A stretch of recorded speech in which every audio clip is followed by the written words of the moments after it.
Without these upgrades, you're gonna have an RC shovel. Welcome to RC Trails, and today I'm gonna be giving you guys my top 10 upgrades for the Element Knightrunner. The Knightrunner is a beautiful Toyota style RC truck, but the IFS, it just hangs way too low. I know Knight Custom has an IFS mod for the Knightrunner that kind of lifts it up just a little bit. I didn't want to relocate my servo or trim anything, so I went a different route, and I also upgraded some other parts along the way. Upgrade number 10 is going to be metal shock mount. I got these metal shock mounts from Injora. They're about $6.99. What these shock mounts allow you to do is lower your shock position where you could lift up the IFS system or lift up your truck just a bit, and that's going to help with the ground clearance. These shock mounts are going to allow you to change the position of your shocks from vertical maybe to a different angle, which is going to help your shocks compress a little bit easier. Upgrade number 9 is going to be going from 90 millimeters, which is the standard size of the shocks, to 100 millimeters, especially when that skid plate is so low and wants to have a conversation with every rock you come across. Upgrade number 8, that's gonna be bigger and grippier tires. The Knightrunner comes with these general grabber tires. They measure out to be 3.85 in the outer diameter. The rim size is 1.55. I upgraded to some Pitbull growlers. They're still 1.55 inner, and the outer is gonna be 4.19. Upgrade number 7, I'm gonna add 2 here. I'm gonna add foams and I'm gonna add wheels. I chose some metal wheels. You could get some from Injora too, or you could get some from RC 4-wheel drive or A-Main or wherever you want to get them. But I chose metal so we can add some weight down low. With that being said, you also have to make sure that you have the correct foam. Basically, if you have a heavier rig, then you're gonna need stiffer foams. If you have a very light rig, then you should probably be running some foams that are very soft. If you have the Knightrunner, you might wanna rig it out to be an overland truck, so you're gonna add stuff in the bed, you're gonna add stuff on the roof rack, you're gonna add stuff on the bed rack. Upgrade number 6. Now for me, that had to be the shock oil. The shock oil also depends on personal preference, depends how you want your vehicle to react on the terrain.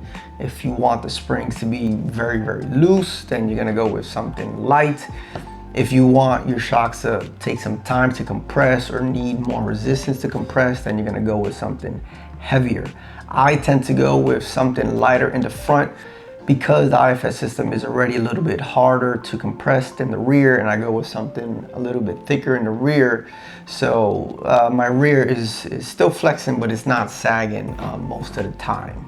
Upgrade number 5, that will be to get rid of this shovel. Man, this thing is a shovel. I say that because it's literally vertical. I found a skid plate on My Mini Factory or Shapeways, whichever one you want to go, and it's more at an angle, and you're actually going to slide over rocks instead of just stopping at a complete stop. Number 4 for me has to be this Reedy Power programming card. Now, what I like about it is you're able to program the initial drive, the drag brake, the max reverse power, and the punch control. It does have a low voltage cutoff, but that's not really a performance upgrade.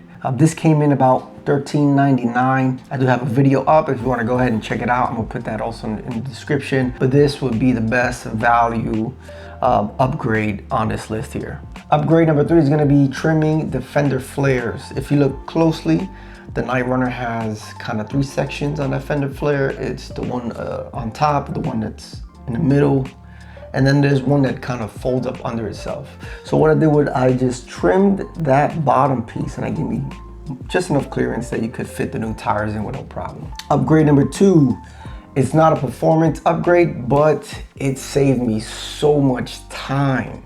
We know that the Knightrunner has 8 body clips. I found these on the Powershift website, and they're called Deadman switches. They come in a jerry can form and a propane tank form. With the Deadman switch, it allows you to plug in the battery. You're gonna leave that top portion, which is gonna leave the circuit open. You put on all your clips. You don't have to worry about your battery running or draining or doing anything until you get to the trail, until you get to the course. And all you do is you just let it go close enough to that magnet is gonna snap right in place. Now my number one upgrade, which is a must for the Knightrunner, would have to be a steering servo. Now with an IFS system, we know that in order to get over obstacles, your tire placement is critical. If you don't have the right tire placement, you're gonna get caught on every rock, on every branch, and every obstacle that you come across. From factory, it comes with the 15 kg servo, which is fine once you get it out the box. But if you wanna make it into an overland rig and you start adding some weight to it, then it's not gonna be turning, it's not gonna be reacting the way you want.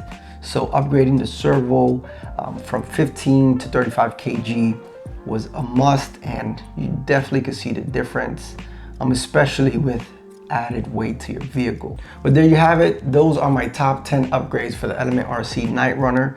Go ahead in the comments, let me know what's your number one upgrade.